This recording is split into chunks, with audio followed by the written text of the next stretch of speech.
Compatriotes congolais, en ce jour grave du 7 août 2017, peut-être le fatidique jour le plus long dans l'histoire de notre pays, le congrès de la RDC en exil, dans sa grande majorité, s'est joint à l'appel légitime des guerres lancé par les dignes fils Kamwina Nsapou et Né Mwandansé.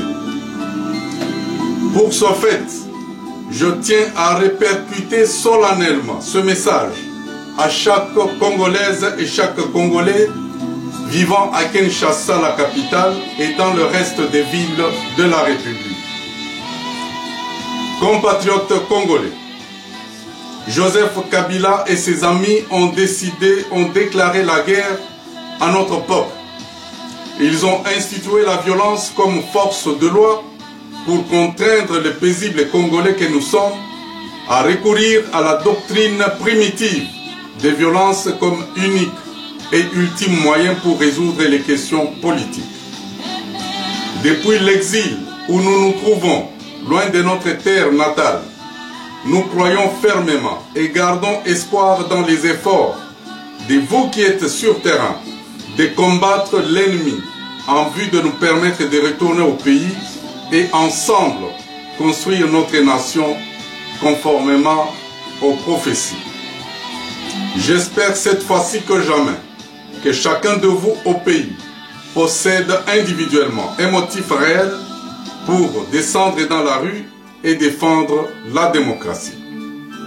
J'invite par ce fait tous mes compatriotes de la diaspora, jusqu'ici résignés et indifférents à la misère de notre peuple, à se mouvoir en soutenant les compatriotes qui ont décrété un appel de fonds en prévision de la journée du 7 août 2017. C'est cela votre participation à l'effort de guerre.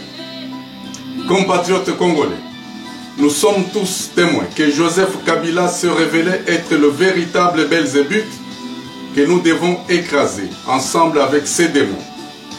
Au nom de la loi divine et à l'exemple du peuple d'Israël, je supplie chacun de vous qui êtes sur terrain de se défaire des sentiments de peur et de pitié et de faire disparaître en vous les émotions et les états d'âme. Et pour cela, vous devez tuer sans pitié ce qu'il faut tuer et détruire ce qu'il faut détruire. Ceci est une loi, est une recommandation de la loi divine, de nettoyage sans laquelle le peuple d'Israël ne pouvait voir la terre promise. Aux hommes en armes, actifs et passifs, vivant à l'extérieur et à l'intérieur du pays, j'invite individuellement chacun de vous à se joindre à la lutte de la majorité de notre peuple et contribuer patriotiquement à la réussite de cette marche active vers la libération qui démarre ce lundi 7 août 2017. À la communauté internationale, je rappelle que Joseph Kabila est un terroriste à combattre et détruire ensemble avec ses porte-mallettes. Il constitue un danger public pour l'avenir de notre planète et notre civilisation. Il répand des idées barbares et primitives pour l'avenir de l'humanité tout entière. À mes compatriotes congolais, j'ai dit ceci: l'Afrique et le monde nous regardent. Ils nous jugeront sévèrement, non sur base de ce que nous aurons gagné une bataille facile et possible, mais sur base de ce que nous aurons gagné une bataille difficile et impossible.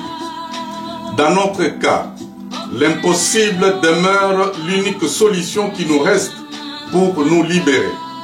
Or, avec Dieu, rien n'est impossible.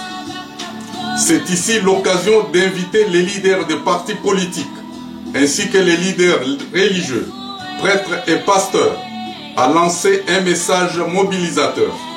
Cela en vue de se dissocier clairement et distinctement des ennemis du peuple. Aux courageux compatriotes qui sont prêts de verser leur sang je déclare solennellement que votre sang précieux, versé pour une cause juste et noble, ne sera jamais oublié. Car il est noble de mourir comme un lion plutôt que d'être conduit docilement à l'abattoir comme un mouton.